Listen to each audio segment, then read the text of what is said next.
თითოეულმა ჩვენგანმა უნდა გაიგოს, რომ ეს მართლა გადამწყვეტი ბრძოლაა საქართველოსთვის.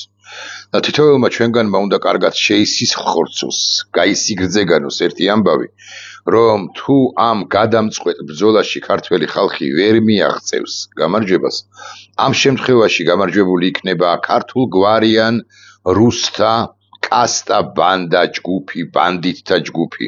რეალურად კი რუსეთი და რუსები, რომლებიც ცდილობენ და ანგრევენ ჩვენ სახელმწიფოს და აუცილებლად დაანგრევენ მას, თუ ქართველი ხალხი კიდევ ერთხელ ვიტყვი ვერ მიაღწევს გამარჯვებას ივანიშვილებზე, კობახიძეებზე, პაპუაშვილებზე, სხვებზე, ვინც პრაქტიკულად ყოველდღიურად საკუთარი რიტორიკით, საკუთარი განცხადებებით და განცხადებებით ცხადია პოლიტიკის ნაწილია ანგრევს ამ ქვეყანას, მის სუვერენიტეტს არღვევს, დე-საქართველოიზაციას აპირებს და ცდილობს რომ მოახდინოს დე-საქართველოიზაცია, ანუ საქართველოს როგორც სახელმწიფოს დასუსტება და მე როცა დასუსტდება ქვეყანა, მისი გაუქმება, მიუქმება ისეთი იოლი იქნება, ისეთი მარტივი იქნება რუსეთის მიერ თუ მხრიდან, რომ არც გაგიკვირდებათ ალბათ უკვე სამომავლოდ. ახლა რატომ ყვები ამას, რატომ გიამბობთ ამას? დღეს ისიც თქვენ რომ 8 აგვისტოა, ომი დაიწყო რეალურად 7 აგვისტოს. არა, მანამდეც შემოსულები იყვნენ რუსებიგან, არა 5-შიც, 6-შიც, მანამდე ივლისის თვეშიც ისინი დიდი ხანი ემზადებოდნენ ამ ომისთვის, იმ ომისთვის 2008 წელს მორიგი ინტერვენციისათვის, თუმცა ისინი მე-19 საუკუნის დასაწყისიდან არიან საქართველოში და ერთი წამითაც არ გასულან. ხო, შესაძლოა დატოვეს გარკვეული ტერიტორიები, შესაძლოა კი დატოვეს, მაგრამ აი მთლიანად საქართველოს დეოკუპაცია არ მოუხდედიათ. მოკლედ 7 აგვისტო ავიღოთ საწყის წერტილად და დღეს 8 აგვისტოა და საქართველოს დე-ფაქტო ხელისუფლება ჯიუტად ამტკიცებს, რომ სწორედ 8 აგვისტოს დაიწყო ომი. ოღონდ ესეც არ იქნებოდა პრობლემა, რომ არა წლიდან წლამდე გამეორებული ის არა აბსურდი, არამედ მავნებლობა დანაშაული მესიჯი, რომლის თანახმადაც ომი დაიწყო არა რუსეთმა, ამას არასდიდებით არ ამბობენ ქართულგვარიანი რუსები, არამედ ომი დაიწყო მიხეილ სააკაშვილმა და ირაკლი კობახიძემ პრემიერად რომ მუშაობს იმ კაცმა, ჰიბრიდულმა იარაღმა მოშველილმა საქართველოს წინააღმდეგ, დარწმუნებული ვარ, ამას ისტორია გამოააშკარავებს თუ ვერ გამოააშკარავებს, ჩვენ ოდესმე შთამომავლებს ჩვენსას მიეცემათ თუ არა KGB FSB-ს არქივებში მუშაობის შესაძლებლობა ალბათ არ მიეცემათ, მაგრამ მე მაინც დარწმუნებული ვარ, რომ ეს კაცი არის FSB-ზე დამოუკიდებლადაც, ანუ არა მხოლოდ ბიძინა ივანიშვილის ხაზით გასული, არამედ დამოუკიდებლადაც გასული კაცი, ხო, პოლიტიკოსად წოდებული. ირაკლი კობახიძემ წელს ახალი სიმაღლეები, აბსურდულობისა და რუსული მესიჯების გავრცელების ახალი სიმაღლეები დაიპყრო. და მე ახლა მოგასმენინებთ თქვენ, არ ვიცი რამდენად ბოლომდე სიმართლე გითხრათ, 4 წუთნახევრიანია. 2008 წელს, როდესაც სააკაშვილის რეჟიმმა დაიწყო ომი ცხინვალში, თქვენ იცით, სააკაშვილის რეჟიმმა დაიწყო ომი ცხინვალში, მაგრამ ეს შარშანაც უთქვამთ მათ და აღარ შევჩერდეთ ამას. ეს ყველაფერი 413 დაღუპული, ოკუპირებული ტერიტორიები. საქართველოს დაიწყო ომი ბატონო. სააკაშვილის სისხლიანმა რეჟიმმა დაიწყო. საქართველოს არ დაუწყია ომიო, ამას ამბობს ესე ფორმალისტური თვალსაზრისით, მაგრამ მე აგრძელებს, რომ სააკაშვილის სისხლიანმა რეჟიმმა დაიწყო და აქ იწყება მთავარი ჩემი მოსაზრებით და გეტყვით, რას ამბობს ან რისკენ მიჰყავს რუსეთს, ადო ირაკლი კობახიძეს ეს ამბავი. წარმოადგენდა საქართველოს ბატონო ირაკლის ხო ქვეყნის უმაღლესი მთავარსარდალი. სააკაშვილი გაყალბებული არჩევნებით დარჩა ხელისუფლებაში. აი ეს არის ჩემი მოსაზრებით მთავარი მესიჯი, გავაგზობ ან არ გავაგზელებ ამ ვიდეოს თქვენთვის ჩვენებას, ეს არის მთავარი მესიჯი. 2008 წლის 5 იანვარს იცით თქვენ, რომ გაიმართა საპრეზიდენტო არჩევნები, მას შემდეგ, რაც ნოემბრის დასაწყისში წინა წლისა, ანუ 2007 წლის ნოემბრის დასაწყისში, 7 ნოემბრის მოვლენების შემდეგ პრეზიდენტმა სააკაშვილმა დაწერა განცხადება და წავიდა თანამდებობიდან, ანუ გადადგა. შესაბამისად დაინიშნა რიგგარეშე არჩევნები და იმ რიგგარეშე არჩევნებში 2008 წლის იანვრის 5-ში მონაწილეობდა ორი ძირითადი კანდიდატი, ეს იყო მიხეილ სააკაშვილი, რომელმაც მიიღო ხმების 52 თუ არ ვცდები პროცენტი და ლევან გაჩეჩილაძე, რომელმაც მიიღო ხმების 25%. მაშინაც რუსულმა ძალამ რუსეთმა დაიწყო იმის მტკიცება, რომ მიხეილ სააკაშვილმა გააყალბა არჩევნები და მინიმუმ იყო მეორე ტური.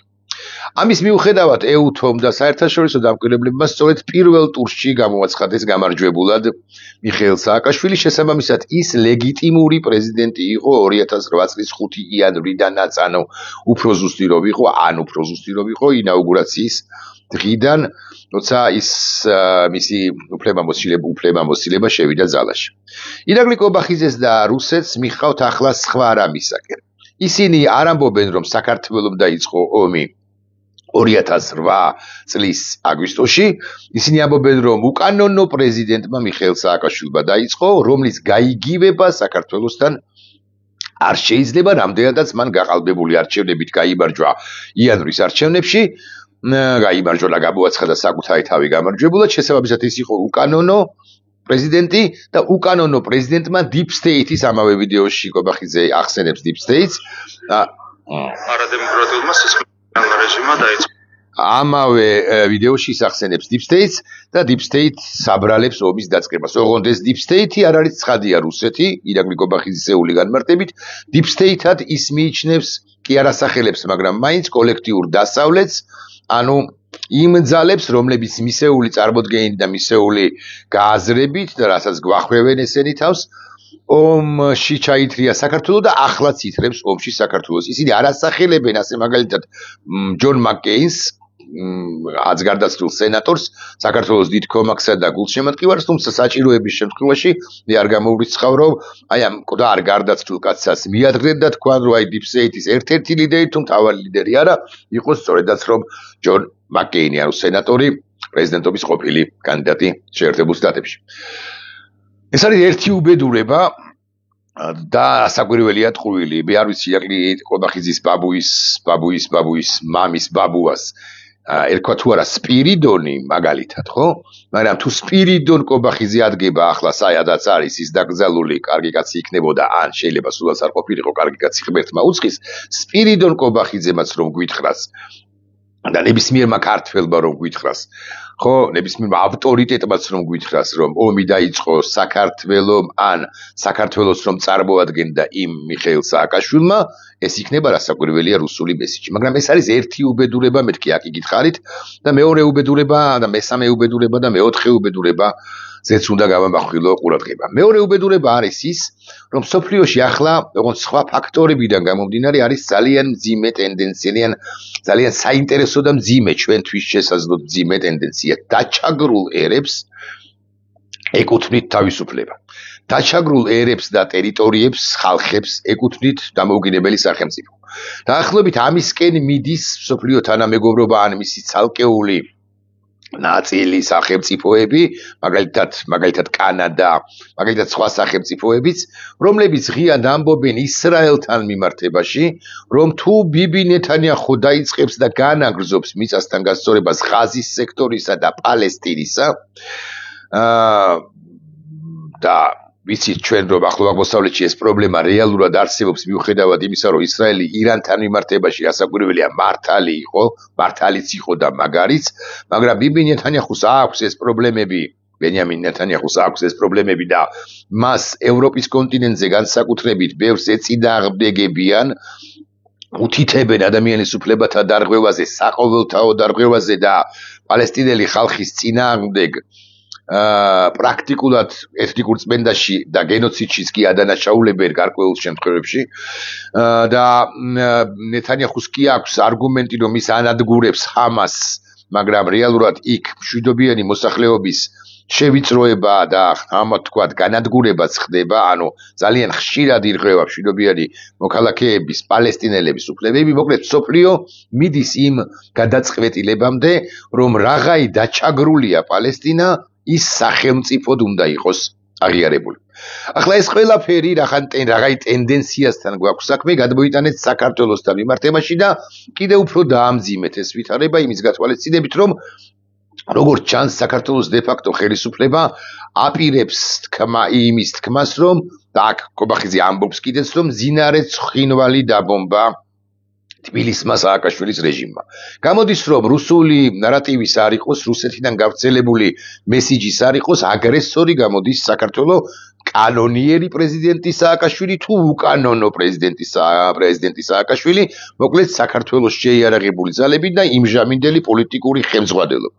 და თუ ესე გამოხავს, თუ ესე გამოდის, შესაბამისად მსოფლიო თანამეგობრობა მივა განვითარების რომელიღაც ეტაპზე იმ დასკვნამდე ან იმ გადაწყვეტილებამდე, რომ არაღიარების პოლიტიკა, რომელიც წარმოებულია მოცემულ ეტაპზე და საერთაშორისო თანამეგობრობა განუხრელად იცავს ამ არაღიარების პოლიტიკას, სხვა შორის ამერიკელები ძალიან გვეხიდებიან ამ არაღიარების პოლიტიკის გატარებაში, მსოფლიო მივა ნელ-ნელა იმ გადაწყვეტილებამდე, რომ რაღაცა დაჩაგრულია აფხაზური საზოგადოება აფხაზიერი და რაღაცა დაჩაგრულია ოსური საზოგადოება ოსიერი და თავად თბილისი აღიარებს, რომ მართალია მისმა წინამორბედმა, მაგრამ უკანონო ხელისუფალმა მიიღო მათი დაჩაგვრის და პრაქტიკულად გენოციდის თუ განადგურების თუ ეთნიკური წმენდის გადაწყვეტილება, მოდი ახალი რეალობების გათვალისწინებით დავაყენოთ ეჭვის ქვეშ საქართველოს ტერიტორიული თლიანობა და ვაღიაროთ, ან მოდი ესე ვიტყვით, ფაგრად ჩამოვშალოთ არაღიარების პოლიტიკა და სუვერენულმა ქვეყნებმა ინდივიდუალურად გადაწყვიტონ აღიარებენ თუ არა აფხაზეთისა და ცხინვალის რეგიონის დამოუკიდებლობას. შეერთებული შტატები, ასე მაგალითად საფრანგეთი, გერმანია, ბრიტანეთი შესაძლოა გვიან შეუერთდნენ, ან სულაც არ შეუერთდნენ აღიარებას აფხაზეთისა და ცხინვალის რეგიონისა, მაგრამ იქნება მათ შორის ევროპის კონტინენტზე და რასაკვირველია პირველ ყოვლისა არა ევროპის კონტინენტზე გამოჩნდება ქვეყნები, რომლებიც იტყვიან, რომ თუ ისედაც ამბობენ რუსეთის ირიბად ამბობენ რუსეთის გამოისობით, რუსეთის ძალისხმევით, თუ კოსოვო იმსახურებს დამოუკიდებლობას, ეს ერთი. თუ პალესტინა იმსახურებს დამოუკიდებლობას, და აგენ ძლავრმა ქვეყნებმა კანადამ, ასე მაგალითად აღიარა პალესტინის დამოუკიდებლობა და სხვების მიხვებიან ბუნებრივია, რატომ არ იმსახურებს დამოუკიდებლობას აფხაზეთი. ანუ ირაკლი კობახიძის ეს რუსული მესიჯი საბოლოო ჯამში, ესეც არ არის სრული სურათი, საბოლოო ჯამში მოემსახურება იმას, რომ მოხდეს აფხაზეთისა და ცხინვალის რეგიონის უფრო მეტი ლეგიტიმაცია საერთაშორისო თანამეგობრობის ცალკეული სახელმწიფოების მხრიდან. მე მგონი კარგად ხსნი. მაგრამ ესეც არ არის მთავარი ამბავი, არემ რომ გითხრათ. უკვე ამის შემდგომ რუსეთის ფედერაცია და ამას დღესაც აცხადებს ირიბად თუ ერთგვარად ირიბად ზახაროვა რო ხავთ რუსეთის საგარეო საქმეთა სამინისტროს წარმომადგენელი, რომელიც ამბობს დღეს, რომ რასაკვირველია სააკაშვილმა დაიწყო გენოციდი ოსი ხალხისა 2008 წლის 8 აგვისტოს, ანუ 7 აგვისტოს ისიც არ აღწერებს, მაგრამ დღევანდელი ხელისუფლების საქართველოს დღევანდელი დე-ფაქტო ხელისუფლება იგულისხმება მეცადინეობით ვითარება გამოსწორებისკენ არის, რუსეთი ყოველმხრივ შეუწყობს ხელს ხალხებს შორის მეგობრობის თუ ურთიერთობის აღდგენას, პირობა არის ესეთი, რომ თავდაუსხმელობის პაქტი უნდა გააფორმოს საქართველოს ხელისუფლებამ, შესაბამისად აფხაზებთან და ოსეთის ხელისუფლებასთან, ანუ აღიაროს თავად როგორც თანასწორი ჰორიზონტალურ დონეზე არსებული მხარე. და მე არ გამოვრიცხავ კი არა, აბსოლუტურად დარწმუნებული ვარ, რომ თუ ქართული ოცნება გადაგვტეხს ჩვენ წელში და გაიმარჯვებს ამ პროცესში და ამის ალბათობა მცირეა თუ დიდია, ვინ როგორ აფასებს, მაგრამ არსებობს, ამ შემთხვევაში უკვე უხეშად მომავალი წლის ამ პერიოდისათვის ირაკლი კობახიძე კი არა, ბიძინა ივანიშვილი მიიღებს გადაწყვეტილებას იმის თაობაზე, რომ თავდაუსხმელობის, ცეცხლის განუახლებლობის ხელშეკრულება გააფორმოს აფხაზ სეპარატისტებთან და ოს სეპარატისტებთან, ანუ აღიაროს ისინი თანასწორ ჰორიზონტალურ დონეზე მყოფ ძალებად, ანუ ქვეყნებად. ამის შემდეგ რუსეთი აპირებს, რომ შესთავაზოს მათ და ჩვენ შემოგთავაზოს ეგრეთ წოდებული კონფედერაცია, რაც დამღუპველია ჩვენთვის. იმიტომ რომ ხო წარმოუდგენელია ჯერ ეგერთი რომ კონფედერაცია შედგეს აფხაზებთან განსაკუთრებით და ცხინვალელოსებთან, რასაკვირველია. ასევე წარმოუდგენელია, მაგრამ ჩავთვალოთ, რომ აიძულა დაავალდებულა კონფედერაციაზე წამოსვლა მოსკოვმა, სოხუმსა და ცხინვალს. კონფედერაცია როგორი ამბავია იცით, როდესაც კონფედერაციის ნებისმიერი სუბიექტი იღებს გადაწყვეტილებას სამომავლოდ გეუბნებით გეუბნებით, რომ დატოვოს ეს კონფედერაცია ყოველგვარი რეფერენდუმის გარეშე, ყოველგვარი პლებისციტის გარეშე იმ სუბიექტის საკანონმდებლო ორგანო იღებს გადაწყვეტილებას დატოვებს, ანუ უხეშად ვუტრირებ, მაგრამ ორშაბათს კონფედერაციაზე რომ წამოვიდეს სოხუმი, 4 შაბათს ერთი დღის კი არა, 2 დღის თავზე, ისინი იტყვიან, რომ კონფედერაციას უწოვებთ და ესეც დამატებითი საფუძველი იქნება დე იურე მისი, ანუ სოხუმის, ანუ აფხაზეთის დამოუკიდებლობის გაფორმებისა. უნდა თუ არ უნდა და უნდა რა საკვირველია. ირაკლი კობახიძე, ანუ ბიზინა ივანიშვილი თამაშობს რუსულ თამაშს, ეს შეგნებული თამაში. კიდევ მეცაც გეტყვით და კიდევ უარესსაც ვიტყვი, ანუ კონფედერაციაზე ვილაპარაკეთ, როგორ ქმნიან ისეთ ვითარებას, როდესაც არაღიარების პოლიტიკა ჩავარდება, ამაზეც ვისაუბრეთ. კიდევ იმაზეც შემიძლია საუბარი, როგორ შემოიყვანენ ამასობაში რუსის ჯარს და დააკანონებენ, ასე მაგალითად სოხუმსა თუ გუდაუთასა თუ ბიჭვინთაში და სხვაგანაც სასაკვირველია, როგორც უსაფრთხოების გარანტი, იმიტომ რომ კონფედერაციის სანაცვლოდ შეიძლება აფხაზურმა მხარემ ამ თავითვე განაცხადოს, რომ ისი უსაფრთხოების გარანტი უნდა იყოს რუსეთი და საქართველოს დე-ფაქტო ხელისუფლება ამაზეც რა საკვირველია წავა. ეს იქნება საოკუპაციო ჯარის ფაქტობრივი დააკანონება, გაუქმდება საოკუპაციო კი არა, ოკუპაციის კანონი და ასე შემდეგ და ასე შემდეგ. მაგრამ კიდევ უარეს გეტყვით. გახსოვთ ალბათ ამ 6-7-8 წუთის წინ მე ვისაუბრე ძალიან საინტერესო თემაზე, რომ ესენი აპირებენ 5 იანვრის არჩევნების, საპრეზიდენტო არჩევნების რევიზიას. ხო ასეა.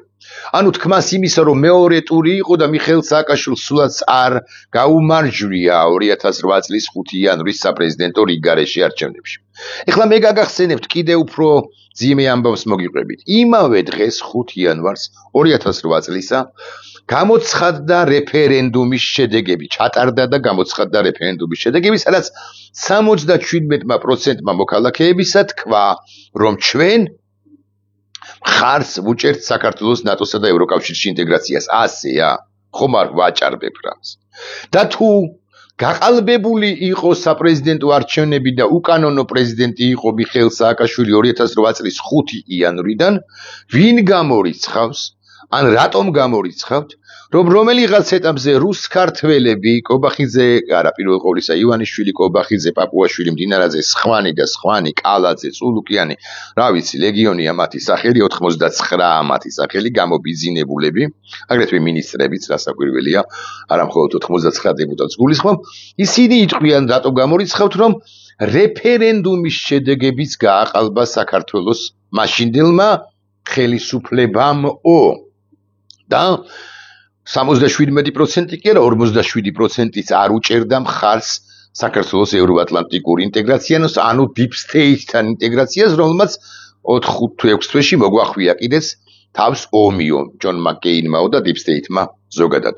ამიტომ ესენი დაიწყებენ რევიზიას 2008 წლის რეფერენდუმის შედეგებისა, რომელსაც დაეყრდო ეგრა მაგის პასუხია, ესე ღიად არა, მაგრამ ეს იყო ერთგვარი საფუძველი 4 აპრილს იმავე წლის 4 აპრილს ბუქარესტში ჩატარებული ნატოს სამიტის დეკლარაციის იმ პუნქტისა, რომლის თანახმადაც საქართველო გახდება ჩრდილოატლანტიკური ალიანსის წევრი და რასაკვირველია ჩვენთვის ჩვენ მხარს გვიმაგრებდა და ახლაც გვიმყარებს და გვიმაგრებს ის, რომ საზოგადოება 7 წლის წინ ასე ხმამაღლა უჭერდა მხარს ჩრდილოატლანტიკურ ალიანსში საქართველოს გაწევრიანებას. მაგრამ ესენი კვლავ ვიმეორებ, მაღალი ალბათობით მოახდენენ იმ შედეგების რევიზიასაც. ასე იოლად არ გამოუვაო ვინმე იტყვის, რასაკვირველია, მაგრამ ამაც სათქმელი ექნებათ, რომ 17-20 წელია გასული. თქვა 3 წელიწადში მოახდინეს, ხო ეს? 20 წელია გასული და რაღაცა 20 წელია, მოდი ხელახლა დავსვათ ეს საკითხი და გაყალბებით, რასაც ისინი აკეთებენ არჩევნებიდან არჩევნებამდე და ახლაც გააკეთებენ 5 ოქტომბერს თუ 4 ოქტომბერს, როდის არის ადგილობრივი არჩევნებად წოდებული ფარსი, უსულის სპეცოპერაცია, სწორედ ვამბობთ ხოლმე და სწორედ ვაფასებთ, ახლაც გააყალბებენ აქ-იქ ყოველ შემთხვევაში ნამდვილად და გააყალბებენ სამომავლო რეფერენდუმსაც და აღმოჩნდება, რომ საქართველოს ჩრდილოატლანტიკურ ალიანსსა და deep state-ის ევროკავშირში გაწევრიანების მომხრე არის სულ რაღაც 12% კოლექტიური ნაციონალური მოძრაობის ამორჩეველი, მაგრამ რას ვიზამთ, თუ 32%-ია ამორჩეველი მომხრე ალიანსსა და ევროკავშირში საქართველოს გაწევრიანებისა, 68 კი არ არის მომხრე, შესაბამისად საქართველოს ხელისუფლება უკვე ამაზე დაყრდნობითაც ცვლის საკუთარ საგარეო ვექტორსა და კურსს. სპირიდონ კობახიძე ბაბუამისის ბაბუის ბაბუ ან ბიზინა ივანიშვილის ბაბუის მამა რომ ადგეს ახლა საფლავიდან და ეს რო ამტკიცოს ეს ყველაფერი ტყუილი არც ერთი იქნება ავტორიტეტი ჩვენთვის დამოუკიდებლად იმისა როგორები იყვნენ ისინი და არც მეორე დამოუკიდებლად იმისა რა გვარი იყო ის ანუ რანაირი იყო რა მსოფლხედვის იყო და ასე შემდეგ. ეგრა მაგის პასუხია რომ არ დამავიწყდეს, როდესაც არაღიარების პოლიტიკა ჩამოიშლება, ამაზეც ვისაუბრე ამ 7 წუთის წინ თუ 8 წუთის წინ, ესენი მიუტრიალდებიან დასავლეთს და იტყვიან რომ თქვენი ვალდებულება იყო ეს პაპუაშვილს აქვს ნათქვა ერთხელ წასცდა. თქვენი ვალდებულება იყო არაღიარება აფხაზეთისა და ცხინვალის რეგიონისა, თქვენ ახართ დამნაშავე იმაში, რომ აფხაზეთი და ცხინვალის რეგიონი დამოუკიდებელ სახელმწიფოებად ყალიბდება და თქვენვე აღიარებთ მას, ოღონდ ზირეულ მიზეზებს იმას, რომ რეალურად ბოდიშის მოხდით, ბოდიში აქ მნიშვნელოვანი კომპონენტია, ეგრა მაგის პასუხია. ბოდიშის მოხდით, საქართველოს ბომბავდა მძინარე ცხინვალსო, უკანონო პრეზიდენტი ბომბავდა მძინარე ცხინვალსო. პრაქტიკულად მოხდა გენოციდი ოსი ხალხისაო, რუსეთი არაფერ შუაშია და ასე შემდეგ, ამაზე როცა არის ხო რუსეთი რო არაფერ შუაში ამას რო ილაპარაკებენ და ამ ნარატივსაც მოახვევენ თავს, ასე სიღრმეებამდე მე ვეღარც ჩავალთ და ვეღარც ვეტყვი, რაღაც ვერაფერს ვიტყვი. დასავლეთი იქნება მით უფრო ამ პროპაგანდის მიერ კიდევ ერთხელ დემონიზირებული და კიდევ ერთხელ განკიკებული და კიდევ ერთხელ გალანძღული და მტრად გამოყვანილი. აი ამ საოცარი და კატასტროფის, საოცარი სიღრმის უფსკრულის წინაშე ვდგავართ ახლა ჩვენ. ეს შეგიძლიათ გაიგოთ ქართული ოცნების მომხრეებმა, შეგიძლიათ არ გაიგოთ. შეგიძლიათ აიღოთ ბალიში, მიდოთ თავი და განაგრძოთ 7 ძილი. მაგრამ ადამიანები, რომლებიც ამას ხვდებიან, ამას და ამგვარობებს, აპროტესტებენ და ეწინააღმდეგებიან, ამ ადამიანებს აქვთ არა მხოლოდ რბილი, არამედ მძაფრი პროტესტის უფლებაც და შესაძლებლობა, როგორც კი მიეცემათ, რომ მძაფრი პროტესტის შედეგად რევოლუციის გზით, ჯანყის გზით გააგდონ ეს ბანდიტი ხელისუფლება, ეს შესაძლებლობა იქნება გამოყენებული. ამას ვამბობ ღიად, იმიტომ რომ ჩვენ ეს ადამიანები, ვინც ხვდებით მზაკვრობას ამ ხელისუფლებისა, მზაკვრობას რუსეთისა საქართველოსთან მიმართებაში, შესანიშნავად ხვდებით იმასაც, რომ ამ პოლიტიკის, ამგვარი კონფორმისტული, მოღალატებრივი პოლიტიკის შედეგად საქართველოს როგორც სუვერენული სახელმწიფო აღარ იარსებებს, ანუ მოხდება დე-საქართველოიზაცია. ეს ძალიან მძიმე გასააზრებელიც არის, მით უფრო იმ ქვეყნის მოქალაქეებისათვის, ვინც ამ ქვეყანაში რაღაც აგურის მტვერს მაინც დებდა უზარმაზარი კედლის აშენების პროცესში, რომელიც დაიწყო ჯერ კიდევ 90-იანი წლებიდან, შეცდომებით, ტკივილებით, დანაშაულებით, არასწორი ქმედებებით, მაგრამ რაღაცას მაინც ჩავდიოდით, რაღაცას მაინც ვაკეთებდით. ივიწევდით 2 ნაბიჯით უკან, ვიხევდით 3 ნაბიჯით ვივიწევდით 2 ნაბიჯით წინ, ვიხევდით 3 ნაბიჯით უკან, ესე, მაგრამ მერე 4 ნაბიჯს გადავდგავდით ხოლმე, გადავხტებოდით, მერე ისე 2 ნაბიჯიანი უკან დახევა გქონდა და ასე შემდეგ და ესე წვალებით მივიყვანეთ საქართველოს, მივიყვანეთ, დიახ, პირველ პირში ვიტყვი, ყველა სხვადასხვა მასშტაბით რა საკვირველია, მაგრამ მოვიყვანეთ საქართველოს, რა ვიცი, კონსტიტუციამდე, საქართველოს სატრანზიტო ფუნქციის გამოკვეთამდე, საქართველოს ნატოში განაცხადის გაკეთებამდე, ევროკავშირში განაცხადის გაკეთებამდე, უვიზო რეჟიმის შემოღებამდე ევროკავშირთან და ასე შემდეგ და აქ JTEC-ის გაკეთებამდე, აზიანისში ამერიკელების შემოყვანამდე, გადარჩენამდე 2008 წელს და ასე შემდეგ, ყველამ სხვადასხვა დონეზე. მე მართლა აი ამ ტელეფონს რომ ტვერი დაედო, შესაძლოა ამ დონეზე და არა უმეტეს, მაგრამ ჩემზე ბევრად დიდი წვლილი აქვს ჩატანილი საქართველოს დამოუკიდებელი საქართველოს პატრიოტებს, რა საკვირველია და ერთმანეთზე მეტი წვლილი გვაქვს ჩატანილი მეთქი და ამიტომ და ამას ვახვდებით რა, ვის უნდა მივცეთ უფლება ჩაჩეხვისა, ამ ქვეყნის გადანგრევისა და ამ ქვეყნის მოსპობისა. ბიზინა ბოდიში ხლა მე რაღაც სოფელზე კი არ ვამახვილებ ყურადღებას და პროვინციაზე და აი ეს და მაინც რაღაც არა პირიქით შვენიერი ქალაქია საჩხერეც და ჭიათურაც და ზემო იმერეთი ხო მიყვარს და მიყვარს. მაგრამ ბიზინა ჭორბილე ხო ჭორბილაზეც არასაკვირველი არ ვაკრედებ. ბიზინა ჭორბილე აი ამ ხელა ტვინის პატრონ სუდი ამხელა, მაგრამ ცუდი ტვინის პატრონ, ცუდი გაქანების და მზაკვრული გაქანებების პატრონ ივანიშვილს უნდა მივანგრევინოთ ქვეყანა, რომელიც გმირების ქვეყანაა, რომელსაც 17 წლის წინ გიორგი ანწუხელიძე მოუკლეს. ეს არის ჩემი კითხვა. და ამთავით მე ვამბობ, რომ რასაკვირველი არ დავნებთ, არ შევეგუებით ამ ყველაფერს. ეხლა კიდევ თუ გგებოთ 2 წუთი, ხო? ამასობაში პარალელურად რაც ხდება, რომ აი წუთიც ჩვენი მეზობლები გუშინ წინ რომ კატასტროფულ მდგომარეობაში იყო ერთი მათგანი მინიმუმ და ალბათ მეორეც. ანუ აზერბაიჯანი და სომხეთი ისე ლაგდებიან ერთმანეთთან, რომ საქართველო მთლიანად მოწყვეტილია იმ გეოპოლიტიკური პროცესებისაგან, რომელიც მიმდინარეობს ჩვენს რეგიონშიც და საერთოდ მსოფლიოშიც. რატომ? იმიტომ რომ ბიზინა ივანიშვილი მოსკოვის დავალებებს ასრულებს და აფხაზეთის აღიარება მოხდება, ცხინვალის აღიარება მოხდება, დამოუკიდებელ სახელმწიფოებად ჩამოყალიბება. იმიტომ რომ საქართველოს ომი დაიწყო, ამას ამბობს ირაკლი კობახიძე, არა, მიხეილ სააკაშვილმა დაიწყო, რომელიც ამასთან უკანონო პრეზიდენტი იყო, მაგრამ ხო ამით ადანაშაულებს არა მხოლოდ პოლიტიკურ ხელმძღვანელობას და არა მხოლოდ სამხედროებს მიუხედავად იმისა, რომ არ გასახელებთ თქვენ, არამედ ადანაშაულებს მთლიანად ქვეყანასაც და მე უკვე ბოდიშის მოსახდელად ემზადება. ამიტომ არ ვიცი. ეს არის ჩემი გულწრფელი დილის შეძახილი 26 წუთიანი და ავიც ქართული ოცნების მომხრეებო თუ ვინმე შეგრჩათ საღიაზრი კიდევ იფიქრეთ იმაზე რა დღეში იქნება თქვენი და თქვენი შვილების ქვეყანა.